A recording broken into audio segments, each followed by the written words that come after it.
Merci d'être sur la télévision La Barre pour suivre le journal de ce jour, mercredi 28 avril 2021.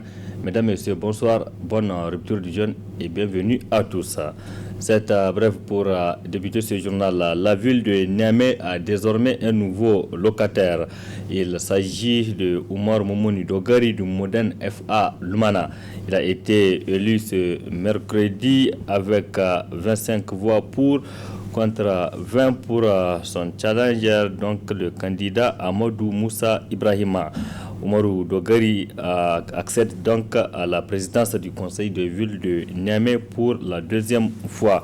La première fois, c'était en 2011 qu'il a été élu. À l'époque, son parti Modène FA Lumana était le principal allié du parti au pouvoir, le PNDS Taraya, avant de quitter la majorité présidentielle 2 ans plus tard.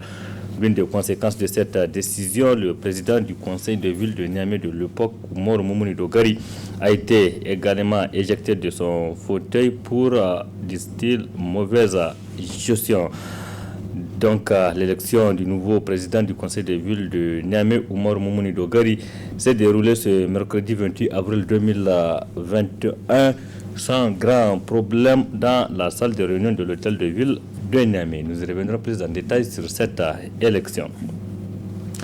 La population de la capitale assiste de façon impuissante à des coupures d'électricité répétitives. Et cela, c'est au quotidien, des coupures dont les conséquences sont énormes, notamment sur le plan économique où beaucoup de commerçants et de revendeurs se plaignent et expriment leur ras-le-bol dans ce reportage que vous allez voir, un reportage signé Arrêté Sala et Nasser Sidou. Depuis quelques jours, Niamey, la capitale, a renoué avec les coupures d'électricité. Du coup, l'impact de ces coupures se ressent dans tous les secteurs d'activité. Les secteurs les plus touchés est le commerce et autres alimentations, où ces coupures causent des dommages aux appareils électriques. Les gérants des alimentations expriment leur ras-le-bol.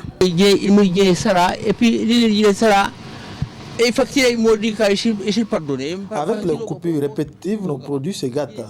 Nous roulons en perte et la Nigélec nous amène des factures avec des montants élevés. L'un de mon congélateur est présentement en panne. Je l'ai réparé à 3 reprises.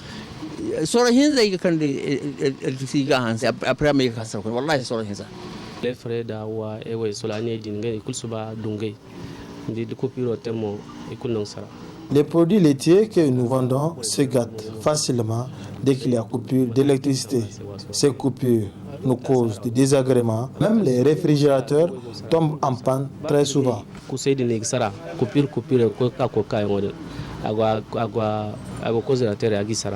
En cette période de forte chaleur, la situation électrique est très surchargée sur les réseaux électriques, ce qui conduit certainement à des coupures ponctuelles.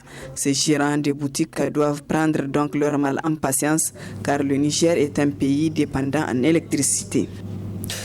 Et les coupures continuent toujours. Arrêtez ça là. Diagnostiquer les maux qui bloquent le bon fonctionnement des universités publiques du Niger, c'est l'objet d'une rencontre ce mercredi au rectorat de l'université Abdou Moumouni de Niamey entre le nouveau ministre de l'enseignement supérieur et les recteurs de toutes les universités publiques du Niger. Une rencontre pour trouver des solutions aux problèmes pour améliorer justement le cadre d'études dans ces universités. Précision avec Nafis Zakou sur les images de Sadou Doumi. C'est suite à la conférence des recteurs des universités publiques du Niger qu'intervient cette réunion extraordinaire initiée par le ministre des Enseignements supérieurs et de la Recherche avec les recteurs des universités publiques du Niger.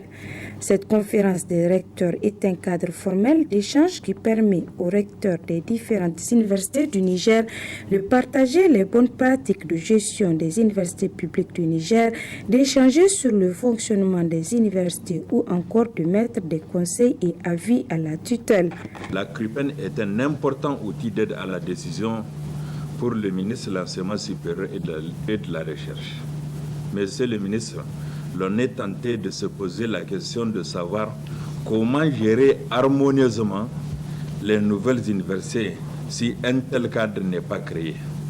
À ce sujet, il y a lieu de rappeler que les 3 UIT de Maradi, Tawa et Zender étaient créés par une loi qui leur conférait une autonomie de gestion, même si dans la pratique, ils recevaient leurs subventions à travers les autorisations des dépenses dont l'exécution se faisait avec le concours de gouverneurs des régions d'accueil. Au cours de cette réunion extraordinaire, le ministre des Enseignements supérieurs et de la Recherche, PhD Mahmoud Choupo, a souligné les problèmes qui minent l'enseignement supérieur tout en déclinant ses ambitions pour les universités publiques du Niger. L'enseignement supérieur et la recherche au Niger sont en panne.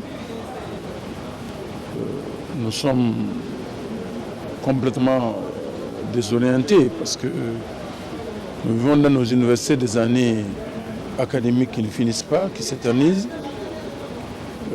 Le climat social est délétère entre enseignants-chercheurs, entre étudiants,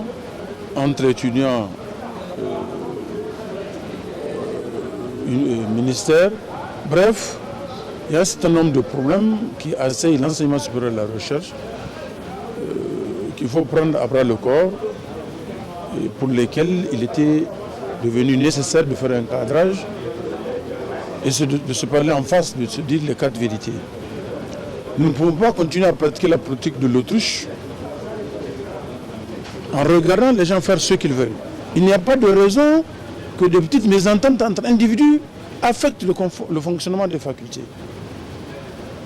Aujourd'hui, vous avez des facultés où le chef du département ne peut pas réunir un conseil. Il y a des dispositions réglementaires qu'il faut utiliser. On ne peut pas continuer à faire la complaisance. Nous ne pouvons pas accepter qu'un étudiant fasse 3 années en première année. Parce que ça veut dire que l'État doit continuer à payer les gens. L'État doit continuer à payer des frais de cours complémentaires. L'État doit continuer à payer la bourse, 3 années de bourse pour une seule année. Parce que maintenant, il n'y a pas de résultat. Il faut assainir la situation. Il faut entreprendre des réformes. Il faut moderniser l'enseignement supérieur et la recherche. Il faut créer les conditions pour que l'université puisse générer des ressources en complément de la subvention de l'État. Il faut créer les conditions pour que notre enseignement supérieur soit compétitif au plan africain et international. À en croire le ministre de l'Enseignement supérieur et de la Recherche, la transformation et le développement du Niger se fera par les fruits de l'enseignement supérieur. Pour cela, un cadre de veille doit être créé entre les universités, les syndicats des enseignants-chercheurs et les syndicats des étudiants.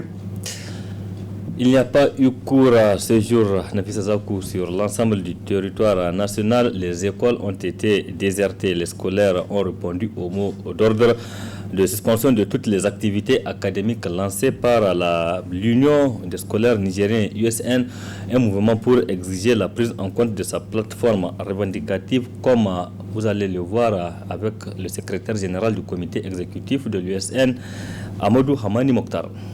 Et cela fait suite à un ultimatum qui a été lancé depuis le jeudi passé, le 5 jours, et qui a expiré hier. Donc il fallait donner une suite à cet ultimatum-là. Parce que j'ai pu vous rappeler que depuis le lancement de cet ultimatum de 5 jours, il n'y a pas eu en tout cas un seul appel de la part des autorités pour demander au CD de venir pour discuter par rapport aux revendications. Je lui dis que ces revendications-là sont énormes. Parce que la plateforme revendicative du CD, n'est-ce pas, se résume sur 14 pages. Et que les principales revendications sont la question du paiement de la première bourse, la question des pécules pour les apprenants et la question des réformes académiques. La question de la bourse, j'ai pu vous rappeler ici que le paiement devrait commencer en fin décembre. C'est le paiement d'octobre, novembre, décembre de cette année-là. Et aujourd'hui, nous sommes en fin avril. C'est maintenant que le paiement a commencé avec un retard qui ne dit pas son nom. Je vous rappelle que l'enveloppe bourse s'élève à 4 milliards. Et aujourd'hui, l'État ne délibère que 300 millions par semaine, n'est-ce pas? Donc cela dit que c'est un paiement qui ne dit pas son nom. Si vous faites le calcul mathématique, les 3-4 milliards là, divisés par 300 millions, ce n'est pas en tout cas au moins sur 3-4 mois de finir le paiement. Déjà, il y a un retard de 6 mois. Donc je dis que le gouvernement n'est pas sérieux par rapport au paiement. Aujourd'hui, si le gouvernement veut construire, le gouvernement débloque les moyens quand il veut et construit quand il veut. Je crois qu'il y a un manque de sérieux par rapport à ce point-là précis. Et il y a les étudiants de l'intérieur du pays qui attendent, il y a les étudiants de l'extérieur du pays qui attendent, et que cela, en tout cas, ne prospère pas. Or que le comité directeur, depuis plus de 2 mois, a posé ces revendications-là. Il a fallu le jeudi passé pour qu'on puisse sortir pour informer l'opinion nationale et internationale et au-delà les étudiants de ce qui se passe. Il y a aussi la question des réformes académiques. Un arrêté a été pris, n'est-ce pas, par rapport aux réformes académiques suicidaires, n'est-ce pas, qui mettent à mal l'ensemble de nos militants qui sont au niveau supérieur. J'ai vu une note circulaire du ministre, une note, n'est-ce pas, qui pour le CD est une action de charme.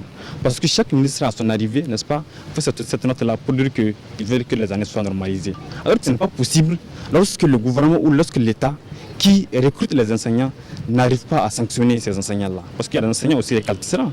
Les responsabilités sont partagées. Donc ça, c'est une parenthèse, je dis. Je dis que tant que ces réformes-là n'ont pas été supprimées, le comité directeur de l'ISN, qui a lancé aujourd'hui un modèle de 24 heures, va poursuivre son mouvement. Et beaucoup d'autres actions sont en train d'être envisagées au-delà même de ce mot d'ordre-là.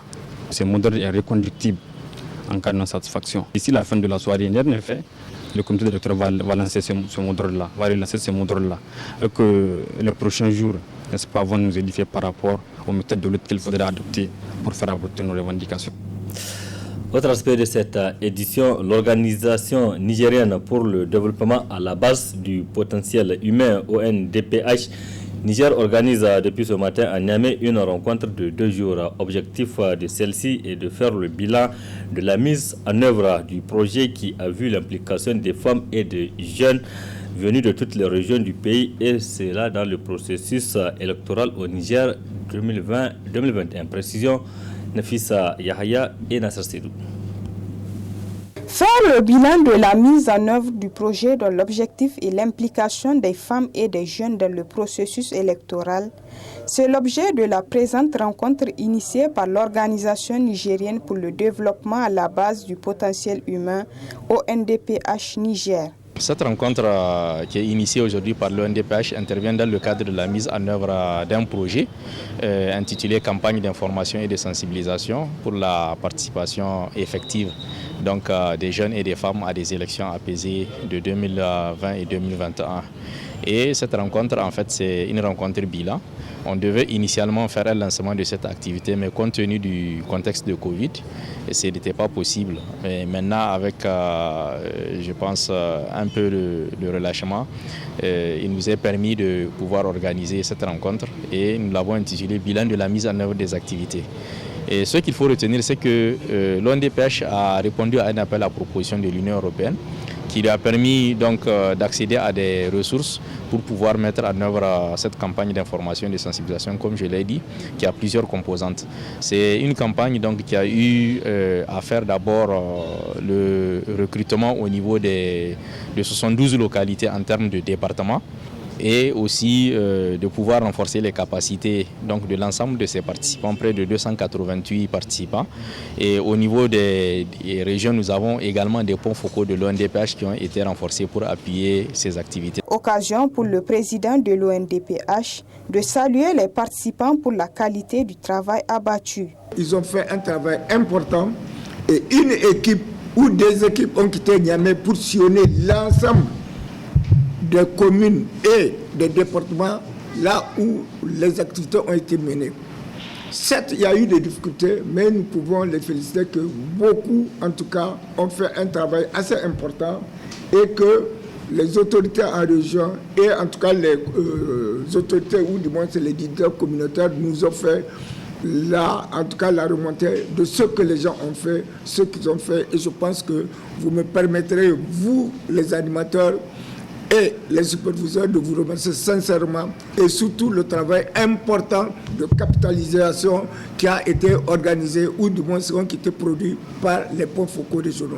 À l'heure actuelle, on peut dire que nous avons le rapport complet de tout ce qui a été fait par rapport en tout cas au contrat que nous avons signé avec l'Union européenne. Financé par l'Union européenne, ce projet avait ciblé 144 jeunes et 144 femmes des 8 régions du Niger. Le réseau des organisations pour la transparence et l'analyse budgétaire, le ROTAB Niger, organise lui un atelier de renforcement des capacités des acteurs locaux sur le contrôle citoyen de l'action public. Cette session qui va durer 3 jours se tient à Siloué, c'est à quelques kilomètres de la ville de Niamey. Ismaël Moumouni et Ibrahim Abdou nous en disent plus. Échanger sur le comptoir citoyen des marchés publics, objet de cette rencontre, des élus locaux, membres de l'administration publique, des représentants des jeunes, des organisations féminines et des personnes en situation de handicap. Cette activité organisée à Siloué par le réseau des organisations pour la transparence et l'analyse budgétaire ROTAP vise à contribuer à la bonne gouvernance. C'est agi pour nous de contribuer, d'apporter notre contribution pour qu'il y ait une meilleure gestion des finances publiques au Niger et surtout le volet passation des marchés. Donc nous avions identifié ce taxe-là de passation des marchés parce que comme vous le savez, il y a beaucoup de problèmes en ce qui concerne les passations des marchés. Et je m'en vais pour preuve le rapport du ministère de la Défense qui a fait couler beaucoup d'encre et de salive, comme on le dit, et aussi les rapports de l'audit des marchés publics effectué par l'ARMP. Donc tous ces documents ont mentionné vraiment beaucoup d'irrégularités dans le processus de passation des marchés. C'est partant de ce constat-là que nous nous sommes dit il faut qu'on fasse quelque chose. Il faut qu'on apporte notre contribution pour que les choses aillent un peu mieux. Ce projet, il a plusieurs volets. Le premier volet, c'est l'installation des observatoires citoyens des marchés publics au niveau de 3 collectivités territoriales, à savoir donc au niveau de Maradi, au niveau de la région de Maradi, la région de Tawa et la région de Niamey. Ensuite, on s'est donné aussi pour tâche de renforcer les capacités des citoyens, particulièrement les jeunes et les femmes, pour qu'ils puissent vraiment contribuer à une meilleure gestion des finances publiques, pour qu'on puisse vraiment faire avancer les choses dans ce domaine-là de passation des marchés. Après avoir salué les partenaires et les participants, la vice-coordinatrice du ROTAP dresse ses attentes. Nous sommes aujourd'hui là pour renforcer la capacité des acteurs locaux, des jeunes et des femmes que vous êtes, pour vraiment atteindre ces objectifs-là. Comme vous le savez, nos pays sont des pays très riches. Le Niger est un pays riche, mais dont la population ne bénéficie pas de ces richesses-là. Nous avons exploité de l'uranium plus de 40 ans, 50 ans. Aujourd'hui, nous sommes en train de fermer des compagnies lesquelles la population nigérienne n'a pas profité. Et aujourd'hui, nous avons exploité, la richesse est partie, mais nous n'avons toujours pas profité. Mais nous savons qu'il y a eu des marchés de gré à gré, il y a eu des marchés non pas conformes, dont le processus n'a pas été conforme au processus édicté par nos lois. C'est dans ce cadre-là que nous sommes aujourd'hui ici, pour vraiment renforcer la capacité des organisations de la société civile, pour quand on parle en professionnel. Quand on fait une analyse, que ce soit une analyse de presse, des articles de presse ou bien des acteurs de la société civile, que ce soit une analyse vraiment professionnelle. Cet atelier de renforcement de capacité sur le processus de passation des marchés publics et le contrôle citoyen de l'action publique qui va durer 3 jours est financé par Oxfam. La solidarité nationale continue de se manifester au profit de l'orphelinat du quartier Niamey 2000. Le lundi dernier, c'est le président du Conseil républicain pour le progrès et la démocratie CRPD, Soulhou, qui a rompu son jeûne avec les pensionnaires de l'orphelinat Aboubakar Sidik. Ibrahim Gado, puisque c'est de lui qu'il s'agit, a offert une modeste rupture aux jeunes orphelins et pour leur témoigner sa solidarité. Voyons tout cela avec Ibrahim Yoro, notre confrère de la télévision Bonferré. Un message annonçant que l'orphelinat Aboubakar Sidik est dans moult difficultés a envahi les réseaux sociaux jusqu'à atterrir dans le téléphone du bon samaritain. Et comme à son habitude, Ibrahim Gado n'a pas mis de temps à réagir.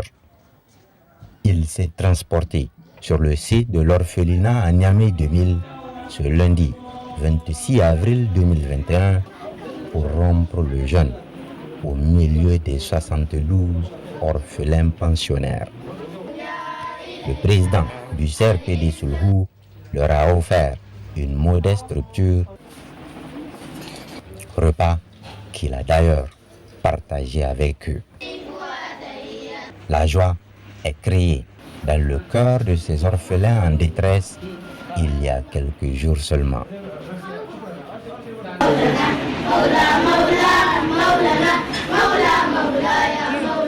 Ce n'est pas tout, le bon samaritain est venu aussi avec des vivres. La direction de l'orphelinat est sans voix. Aujourd'hui, nous avons reçu la visite de notre cher président et nous remercions Allah Azzawajal pour vraiment ces nobles gestes. Parce que des gens comme eux, rendre des visites dans ce genre d'endroit, vraiment on peut les pointer sur la main.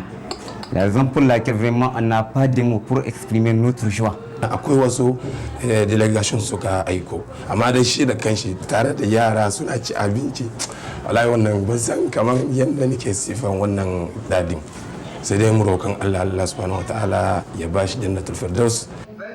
Après la prière de Maghrib, dirigée par un pensionnaire de l'orphelinat, une longue fatia a été dite autour du repas. Pendant la photo de famille, devant immortaliser ces instants, les orphelins n'ont pu s'empêcher de chanter encore un chant de joie, mais aussi de reconnaissance. L'art et la culture sont deux domaines qui sont de nos jours indissociables.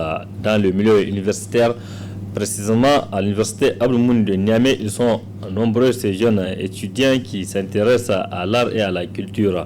Beaucoup sont d'ailleurs formés notamment en théâtre et autres domaines. Précision dans cet élément de nos confrères du studio Kalangou.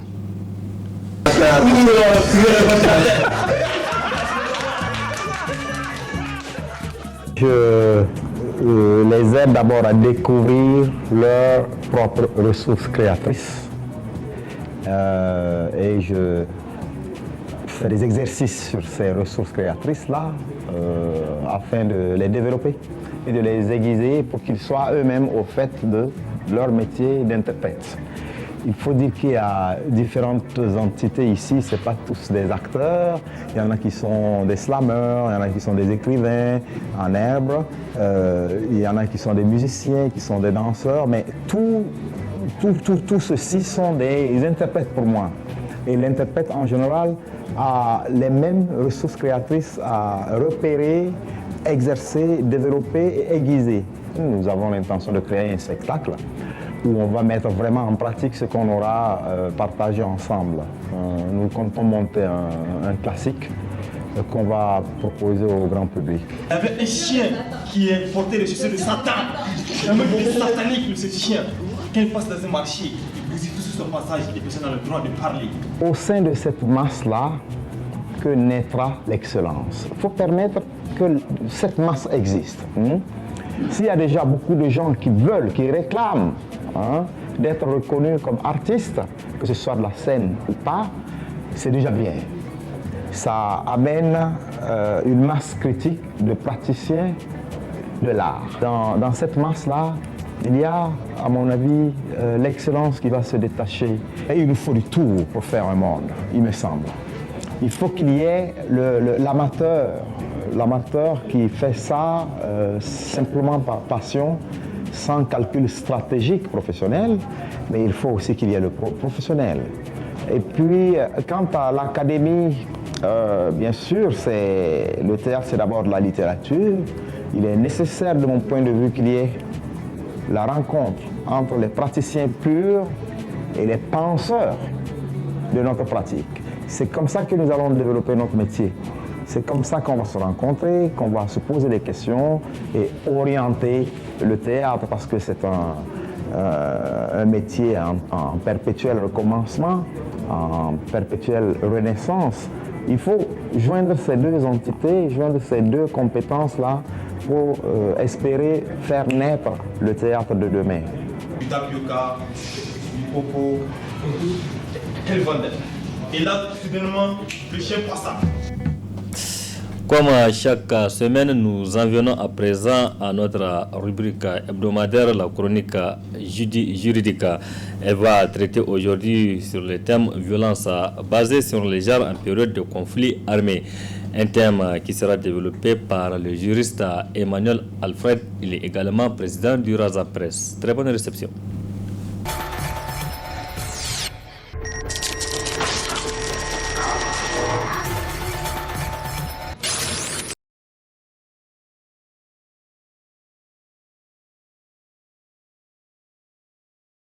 Nous allons aujourd'hui parler de la question des violences basées sur le genre en période de conflit ou en période de crise. C'est une situation que notre pays connaît et qui ne laisse pas indifférents les différents acteurs. Récemment, l'ONG Femmes Action et Développement a mené des actions de sensibilisation dans ce sens et nous y avons participé en apportant notre modeste contribution dans la sensibilisation des populations de 5 départements de la région de Tillabéri. Donc c'est un thème d'actualité, un thème qui nécessite davantage de sensibilisation afin que les différents acteurs soient touchés et que le message puisse véritablement passer. Ceci a pour vocation surtout la protection de la femme, la protection de la jeune fille, la protection des couches vulnérables. Vous savez, en période de conflit armé, il y a pas mal d'exactions qui peuvent être commises et les plus vulnérables dans ce genre de situation, c'est surtout les femmes et les enfants. Je voudrais d'abord commencer par vous définir cette situation de crise. C'est juste un rappel. En droit, nous avons plusieurs catégories de conflits. Vous avez les conflits armés internationaux qui opposent 2 États, l'armée d'un État face à l'armée d'un autre État. Vous avez les conflits armés non internationaux qui sont des conflits dans lesquels l'armée d'un État lutte contre un groupe armé organisé sur le territoire de cet État. Mais à côté de cette catégorie de conflits, vous avez les troubles et tensions internes qui sont des situations de violence qui n'atteignent pas le seuil des conflits armés internationaux comme décrit tout à l'heure. Par exemple, quand il y a des manifestations dans la société, les revendications des acteurs de la société civile ou les scolaires qui sortent, donc c'est des actes qu'on peut considérer comme des troubles et tensions internes. Donc, quand on considère ces dernières années, on constate ces différents conflits qui sévissent dans notre pays. Et donc, ces conflits ne sont pas sans conséquences sur les couches vulnérables. Par exemple, quand vous prenez la 4e Convention de Genève, est consacrée spécifiquement à la protection des populations civiles. Et parmi les populations civiles, nous avons les femmes et les enfants. Donc, voilà un peu ce qui est des conflits. Maintenant, la violence, quant à elle, renvoie à l'utilisation de la force. Par exemple, le recours à la force nous renvoie à l'idée de la violence. Donc, dans ce contexte de violence ou dans ce contexte de conflit, il y a des conséquences, il y a des situations qui interviennent durablement sur la vie de la couche la plus vulnérable, qui concerne les femmes et les enfants. Maintenant, s'agissant des violences basées sur le genre, souvent les gens limitent les violences basées sur le genre uniquement au sexe féminin. Or, les violences basées sur le genre vont au-delà. En 2015, il y a eu un rapport sur l'ampleur et les déterminants des violences basées sur le genre au Niger. Ce rapport a émis une définition. Et selon ce rapport, les violences basées sur le genre ou la violence basée sur le genre est considérée comme toute forme de violence, de quelque type qu'elle soit, physique, psychologique, sexuelle, économique, politique, culturelle, commise sur une personne ou une communauté et dont la cause est fondée sur le sexe, sur l'âge, l'ethnie, la culture, la religion, la résidence rurale ou urbaine, la situation, etc. Donc, sur la base de cette définition, vous voyez que la violence n'est pas forcément adressée au sexe féminin, mais elle peut avoir pour cible l'âge, elle peut avoir pour cible l'ethnie, elle peut avoir pour cible la culture, la religion, la résidence, etc. Par exemple, quand on prend les personnes handicapées, on peut avoir des violences à l'égard de cette catégorie de population. Vous voyez. Donc, ça ne concerne pas uniquement le sexe. Maintenant, quelle est la typologie ou bien quels sont les différents types de... les différentes, si vous voulez, types d'infractions qu'on peut avoir en période de conflit. Quelles sont les différentes sortes de violences basées sur les genres qu'on peut répertorier en période de conflit? Alors, on peut avoir des violences économiques. Les violences économiques renvoient à l'idée de la rentabilité économique, financière, des moyens d'existence. Vous serez d'accord avec moi que quand il y a conflit, eh bien, les populations n'ont plus la possibilité de travailler leurs champs. Les populations n'ont plus la possibilité d'aller au marché. Les gens fuient pour sauver leur vie. Les gens n'ont pas la possibilité de faire ces activités. Et tant que ces activités ne sont pas faites, il y a un manque à gagner. Donc, les populations sont victimes en période de conflit armé des moyens d'existence, de l'insuffisance des moyens d'existence. Maintenant, vous allez constater que c'est surtout les couches vulnérables que sont les femmes et les enfants qui en pâtissent durablement. L'homme, par exemple, peut quitter, aller en exode, mais il va rester la femme, il va rester la jeune fille, il va rester les enfants qui sont ou bien qui reçoivent le choc de cette situation. Vous avez également les violences psychologiques telles que la peur. Par exemple, imaginez en période de conflit, les gens ont du mal à se déplacer, les gens ont peur pour sortir. Et pour le cas des femmes, même aller travailler, aller au marché, c'est des problèmes. Sortir pour vaquer à ces situations, c'est des problèmes. Pour le cas de la jeune fille, par exemple, c'est des problèmes. Elle ne peut pas aller à l'école parce qu'il y a conflit. Elle ne sait pas ce qui peut lui arriver dehors. Donc, voilà encore un autre exemple de violence en période de conflit armé. Vous avez les violences sexuelles qui constituent également des questions tabous. Vous avez la question du viol, du harcèlement sexuel, etc. Donc, ces genres de violences sont monnaie courante en période de conflit armé. Donc, il s'agit ici de pouvoir, si vous voulez, ressortir cet aspect pour que les uns et les autres comprennent ce qui se passe en période de conflit. Le viol est un crime. On le verra, il est réprimé par les textes nationaux et internationaux. Et en période de conflit armé, c'est des pratiques courantes, c'est des infractions ou c'est des crimes qui sont commis par les acteurs. Donc, à part les violences sexuelles, vous pouvez avoir des violences culturelles. Les violences culturelles nous renvoient à l'idée du mariage précoce, à l'idée du mariage forcé et les mariages d'enfants, à l'idée de la déscolarisation. Certains estiment qu'il ferait mieux de marier la fille au lieu de lui permettre d'aller à l'école parce que déjà il y a la guerre. Si le garçon peut être envoyé dans notre village pour aller étudier, il n'est pas forcément ainsi pour la jeune fille. On préfère, dans certains cas, la marier pour aussi éviter qu'elle jette la honte ou le discrédit sur la famille à travers les grossesses précoces, etc. Donc, vous voyez, c'est autant de violences qui interviennent en période de conflit armé. Maintenant, quand ces genres de violences interviennent, il y a des structures d'accompagnement et des structures de prise en charge.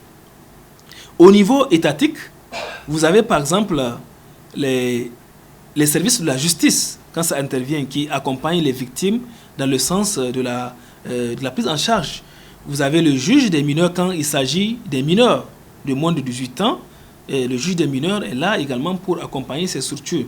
Mais si c'est des majeurs, vous avez les services de la justice de manière générale. Vous avez la gendarmerie, la police, qui sont aussi des structures habilitées à recevoir les plaintes des victimes. Vous avez des structures telles que les CSI ou l'hôpital, puisque s'agissant du cas de viol, par exemple, il y a un aspect médical qui intervient où la victime doit être prise en charge. Maintenant, il y a également des structures privées telles que des ONG et des associations qui sont véritablement ancrées dans ce domaine, telles que le ONG FAD qui intervient dans ce domaine. Vous avez SOS Femmes et Enfants Victimes de Violences. Elles sont nombreuses, ces structures que nous pouvons citer. On ne peut pas toutes les citer, mais elles sont nombreuses qui vraiment au quotidien donnent de leur mieux pour accompagner les victimes dans le sens de la défense de leurs droits et dans la prise en charge, etc. Donc, ici, l'appel que nous pouvons lancer et continuer de lancer, c'est que tous les acteurs doivent vraiment amener de leur sien, l'État, les partenaires, les ONG, les associations, afin que tous ensemble, on met la main dans la main pour pouvoir vraiment sauver ou bien lutter efficacement contre les violences basées sur le genre.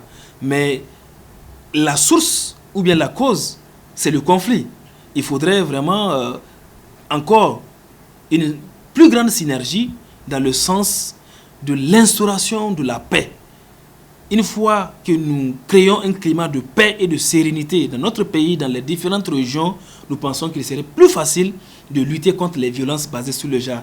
Mais tant que le conflit demeure, tant que la crise est là, eh bien, il serait difficile parce que c'est très souvent dans cette crise, dans ce brouhaha, que certaines actions sont commises. On profite pour commettre certaines actions. Mais si nous connaissons un climat de paix, vous voyez, il y a une large vue sur ces violences. Il serait plus facile de traiter les violences basées sur le genre. Donc voilà un peu. Donc en ce qui concerne la répression, puisqu'il y a aussi le système de la répression. Au Niger, nous avons le code pénal. Quand je prends par exemple la question du viol, le viol il est réprimé comme crime d'une peine de 10 ans et de 10 à 20 ans d'emprisonnement. Quand vous prenez le code pénal, je crois, dans son article 283 à 284, si je ne me trompe pas, donc vous allez voir la répression de ce crime. Donc il y a autant de crimes, autant d'infractions commises en cette période qui sont également prises en charge par les textes nationaux. En 2017, l'État du Niger a vraiment connu une avancée significative dans la protection de la jeune fille, surtout la scolarisation. Il y a le décret 97-937, si j'ai bonne mémoire. Donc, ce décret accompagne ou bien crée les conditions de l'accompagnement, du soutien à la jeune fille.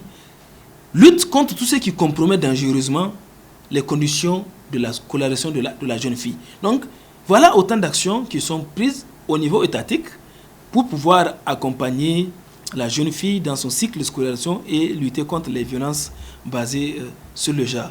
Donc, schématiquement, voilà un peu ce que je peux vous dire sur les violences basées sur le genre en période de conflit armé, ou bien de conflit ou de crise.